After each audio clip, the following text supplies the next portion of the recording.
تصدير المنتجات الحلال نحو الأسواق الأوروبية والآسيوية، ذلك ما أعلنت عنه وزارة التجارة والصناعات التقليدية في ندوة صحفية بقصر الحكومة بالقصبة، بالتعاون مع ديوان الإفتاء ومعهد المواصفات لتحديد الإجراءات المتبعة للحصول على شهادة منتوج حلال.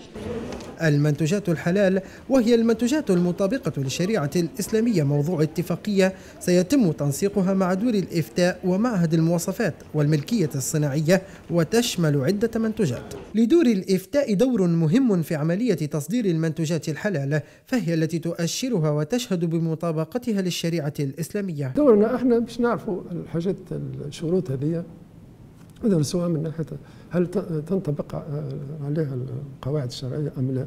ناقشنا برشا فصول وعملنا بعض التعديلات، بحيث المهم هو أن نطمنوا سواء كان المستهلك المحلي التونسي أو الذي سيستورد هذه المواد المستهلكة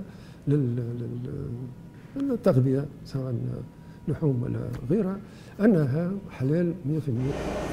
المنتوجات الحلال لا تثير اهتمام المواطن في تونس، ربما لأنها معدة أساسا نحو السوق الأوروبية. منتوجات حلال ما عنديش. ماكلة مش ماكلة سافور شنو؟ لا ما عندكش، لا ما عنديش فكرة. نجم تكون اللحم المذبوح حلال، معناها المنبع نتاعها حلال يا اخي. كيف مثلا شنو مثلا اللحومات حلال، حليب حلال. التوجه نحو أسواق اقتصادية جديدة والبحث عن أساليب ترويجية لإنعاش الاقتصاد، هذا ما يذهب إليه الخبراء. هو كل زيادة في التصدير هو زيادة في الإنتاج، والزيادة في الإنتاج يتطلب يد عاملة، وعندما ننتدب يد عاملة يعني نسبة البطالة أكيد سوف تنخفض، والمنتوج هذا الحلال أو منتوج البيولوجي يتطلب يد عاملة كفءة، يعني أصحاب الشهادات العليا، وهذا يعطي كذلك في إطار تغيير المنوال التنموي ودفع الاقتصاد نحو اقتصاد المعرفة والتكنولوجيا. تصدير المنتجات الحلال خطوة قد تساهم في إنعاش الاقتصاد الوطني بالرغم من تأخرها نسبيا.